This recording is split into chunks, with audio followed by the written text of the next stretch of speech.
Hello my dear viewers, I'm Vishwanath political review. నిజమే, ఈ మధ్యలో యాక్టర్ శివాజీ మాట్లాడిన మాటల మీద స్త్రీ సంఘాల వాళ్ళు, ముఖ్యంగా అనసూయ, చిన్మయ లాంటి వాళ్ళు మాట్లాడిన మాటలు వైరల్ అవుతున్నాయి. వీరు అలాంటి బట్టలు వేసుకోవచ్చా వేసుకోకూడదా అనే చర్చ పక్కన పెడితే, అసలు ఆ ఆలోచన విధానము పురుషుల్లో ఎందుకు ఉంది అనే సంగతి వీరడిగితే, వారు ఆ విధంగా ఉండడం ఎంతవరకు సమంజసం అని వీరడుగుతున్నారు. ఏది ఏమైనా ఒకప్పటి నాగరికతకు ఇప్పటి నాగరికతకు చాలా తేడా వచ్చింది. ఎవరి స్వేచ్ఛ వారికి ఉండాలి, దానిలో ఎటువంటి సందేహం లేదు. అయితే ఇక్కడ ఆన్లైన్ మీడియా అంటే సోషల్ మీడియా కావచ్చు, సినిమాలు కావచ్చు, రకరకాలుగా మీడియాలు మొత్తం కూడా స్త్రీని ఒక రకమైనటువంటి అందాల ప్రదర్శన కోసం వాడుకున్నట్టుగా ఎక్స్పోజ్ చేసే కొద్దికి ఆలోచన విధానంలో మార్పులు వస్తున్నాయి. అది స్త్రీలు కావచ్చు, పురుషులు కావచ్చు. అందం అనేది స్త్రీ, ఆ స్త్రీ అందం పురుషుల కోసమే అన్నట్టుగా తయారైంది ప్రపంచం. ఇది చాలా తప్పు. ఆ చైతన్యాన్ని పూర్తిగా చేయనీయకుండా చేయటం వల్ల విదేశాల్లో స్త్రీలు ఎలా బట్టలు వేసుకున్నా ఎటువంటి ఫీలింగ్ కలగకపోవడం ఏంది, భారతదేశంలో ఆ స్త్రీలు బట్టలు వేసుకునే దాన్ని బట్టి ఎమోషన్స్ మారడం ఏంది, ఇవంతా కూడా మనకు మనమే అటు పురుషుల్ని ఇటు స్త్రీల్ని ఒక ఆలోచన విధానంలోకి తోసేయడానికి ప్రదర్శనలు చేసే పరిస్థితి వచ్చేసింది. సినిమా కావచ్చు, కథ కావచ్చు, పాత ప్రబంధాలు కావచ్చు, ఏదైనా సరే ప్రదర్శించే విధానాన్ని బట్టి మనుషుల ఆలోచనలు తీరుతెన్నులు పోతాయి. ఇక్కడ మనిషి అనేవాడు కేవలం జంతు ప్రవృత్తి కలిగిన వాడుగానే కాదు, ఆలోచనాపరుడుగా కూడా ఉన్నాడు. అతని ఆర్గాన్స్ లో కానీ, అతని ఆలోచన విధానంలో కానీ, అతను చుట్టుపక్కల ఉండే వాతావరణం కానీ, ఇదిగో అందము, ఇదిగో ఇది, ఇదిగో అది, ఇదిగో అదిగో అంటూ ఎక్స్పోజ్ చేసే కొద్దికి వాడి ఆలోచన విధానం కూడా మారిపోయే పరిస్థితి వచ్చింది.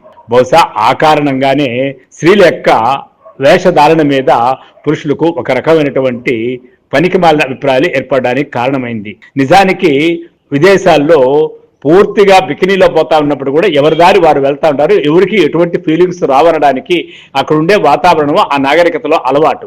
ఇక్కడ మన నాగరికతలో స్త్రీ అందము, చీర, నడుము, వంపులు 24 గంటలు వాటి అందాల గురించే వర్ణిస్తూ పురుషుణ్ణి ఆ విధంగా తయారు చేసి ఈ విధంగా ఉండాలి అనడం కూడా న్యాయం కాదు.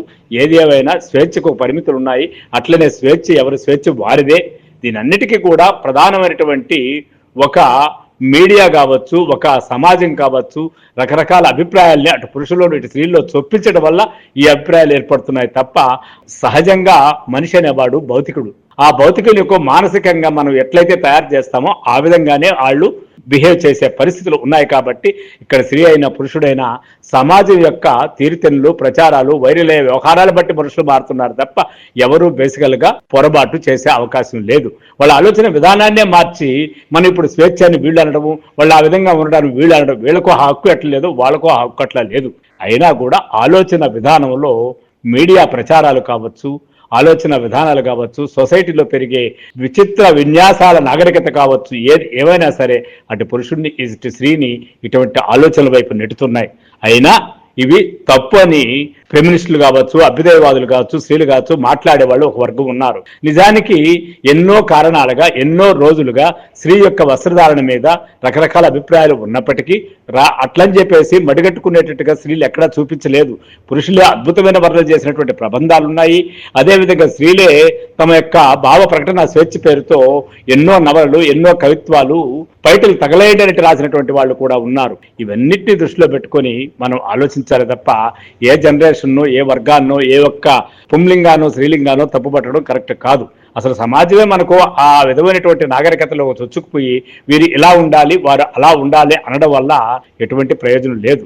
మనం మోరల్గా ఉండటం కాదు, మోరల్ సొసైటీ నిర్మించుకోలేకపోవడం వల్ల వచ్చే భావ సంచలనాల వల్ల అటు పురుషుడైన స్త్రీ అయినా తప్పు ఎవరిది కాదు, తప్పు అందరిది. ముఖ్యంగా సమాజంది.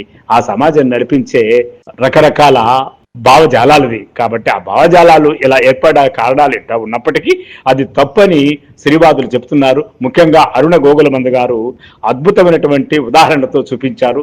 దాన్ని చూసైనా మనము పురుష ప్రపంచం అనే ఒకరు ఆలోచించాల్సిన అవసరం ఉంది. ఇప్పుడు అరుణ గోగులమందల గారు ఏమంటున్నారంటే, అసలు స్త్రీ యొక్క వర్ణనలు మన యొక్క పాత చరిత్ర నుంచి, పాత పురాణం నుంచి ఎలా ఉందో ఆమె సోదాహరణతో సహా చెప్పారు. వాటిని ఇప్పుడు మనం పరిశీలిద్దాం. ప్రబంధాలన్నీ స్త్రీ అంగాంగం వర్ణిస్తే ఎవరికీ నొప్పి రాలేదు. పురాణాల్లో సాక్షాత్తు దేవుళ్లే తల్లిలాంటి స్త్రీని నగ్నంగా భోజనం వడ్డించమంటే అబ్బే ఈ పురుష పుంగవులు ఎవరికీ బాధ అనిపించలేదు.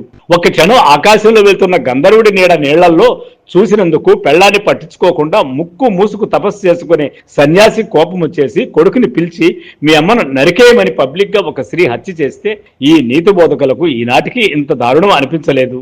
అతి చరామి అని ప్రమాణాలు చేసిన దేవుడైనా భర్త కేవలం ఒక పుకారుకు జడిసి భార్యను గర్భవతిని అడవుల పాలు చేస్తే ఈ మోరల్ పోలీసుకు జనాలకి ఈనాటికి అది తప్పు అనిపించలేదు. సరే, ఆ రోజులు అలా ఉంచితే ఇన్నేళ్ల స్వతంత్ర భారతంలో భర్త చిటికెన వేలు పట్టుకుని అత్తింటికి కట్న కానుకలతో వచ్చిన ఒకింటి బిడ్డను కట్నాల కోసం, అదనపు డబ్బు కోసం, మగ బిడ్డ కోసం, ఇంకో స్త్రీ కోసం నట్టింట్లో తగలబెడుతుంటే, పీక పిసికి చంపుతుంటే, ముక్కలు నరికి ఫ్రిడ్జిల్లో పెడుతుంటే ఈ మగ పుణ్యపూర్తులెవ్వరూ అయ్యో అన్న పాపాన పోలేదే. ఒక సమావేశం పెట్టి ఆడోళ్లపై ఈ దాడులేంటి అన్న దాఖలా ఉండదే. అలనాటి రామ్ తేరే నుండి ఈనాటి అనిమల్ సినిమా తరహా వరకు సినిమాలన్నీ పరాయి స్త్రీ దేహాన్ని బజార్లో పెట్టి సిమిలరైజ్ చేసి సిగ్గు లేకుండా డబ్బు కోసం వరల్డ్ క్లాస్ డైరెక్టర్లు అనిపించుకునే సింపుగాళ్లు ప్రొడ్యూసర్లు తీసి పారేస్తుంటే ఈ పోస్టులు రాసే నీతిమంతులు ఒక్కడికి తీర్పులు తీర్చాలే అనిపించలేదు. ఒక అమ్మకు పుట్టి మరో వందలాది అలాంటి స్త్రీల శరీరాలపై అంగుళం కెమెరా ఫోకస్ చేసి అంగాంగం బూతుగా మార్చినప్పుడు ఈ నీతిమంతులకు కష్టం రాలేదే.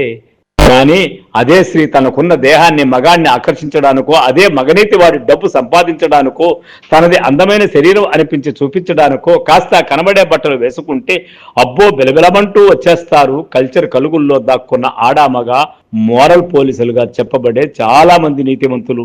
అమ్మా మొగుడికే చూపించాలమ్మా నీ ఒళ్ళు అంటూ, కానీ అదే నీతి వీళ్ళు ఆమె బ్రెస్ట్, బట్ హుక్కు, నడుము ఇలాంటి అంగాంగాలు చూపిస్తూ కామ ప్రకోపం చెందేలాగా చూపించే ఒక్కడనే అడగరు. రాత్రి అయితే ఇదే అడ్డగాడిదలు సీక్రెట్ లా చూసేవి ఎలాంటి సినిమాలో పోర్ను చూడడంలో ఆల్మోస్ట్ నెంబర్ 1 గా ఉన్న దేశంలో అందరికీ తెలుసు. అయినా మైకుల ముందు మాత్రం నీతులు మాట్లాడతాము. నిజానికి అలాంటి వాటిని జీర్ణం చేసుకోవడానికి కష్టపడతాము. ఇక్కడ సమస్య స్త్రీ తనకు తానుగా రివీలింగ్ బట్టలు వేసుకోవడం, తమకు తాను ఒక హక్కుగా తన దేహాన్ని ప్రదర్శించడం, ఉమెన్ డెసిషన్ గా ఉండటం, తనది కాని దేహాన్ని చూపించడానికి ఎగబడే నైతిక విలువలు లేని సన్నాసులకు స్త్రీ తన సొంతమైన దేహాన్ని తానే చూపించుకుంటే ఎందుకంత భయం, కంగారు? ఆమె దేహం ప్రపంచం మొత్తానికి ఎంటర్టైన్మెంట్ గా పరాయి వాళ్ళు చూపిస్తున్నప్పుడు yes this is my beautiful body అని తాను గర్వంగా ప్రదర్శించుకోవడం ఏ విధంగా నేరం? మగవాడి కండలు తిరిగే దేహం అతడి గర్వకారణం అయితే ఆడదాని వంపుసొంపుల దేహం ఆమెకు సిగ్గుచేటు ఎందుకయింది? ఆలోచించండి.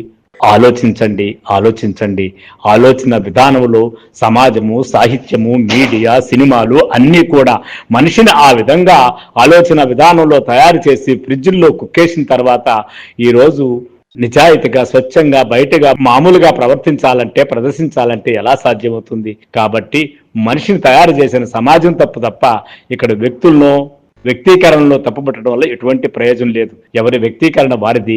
కానీ అట్లని చెప్పేసి స్వేచ్ఛగా ఉండాల్సినటువంటి వ్యక్తిగత స్వేచ్ఛను హరించడం కూడా తప్పు. పురుషుడైనా స్త్రీ అయినా కొంత సమాజాన్ని అనుసరించి పోవడం ఎంత రైట్, అదేవిధంగా వాళ్ళ స్వేచ్ఛను, వాళ్ళ యొక్క హక్కును కాపాడుకోవడం కూడా అంతే రైట్. సో ఫ్రెండ్స్, అరుణ గోగులమందర్ గారు తీవ్రంగా బాధపడి తీవ్రంగా ప్రశ్నించారు. నిజంగా ఆమె ప్రశ్నలో ఎన్నో సహేతుకమైన ప్రశ్నలు ఉన్నప్పటికీ మనం కూడా కొన్ని ఈ వైపు నుంచి కూడా ఆలోచించి ఏది న్యాయము, ఏది అన్యాయము, ఏది సమంజసము, ఏది అసమంజసము గుర్తించి నా వీడియో కానీ మీకు నచ్చినట్లయితే మా పొలిటికల్ రివ్యూ ఛానల్ని సబ్స్క్రైబ్ చేయండి, లైక్ చేయండి, షేర్ చేయండి. Thank you. I am Vishwanath, political review.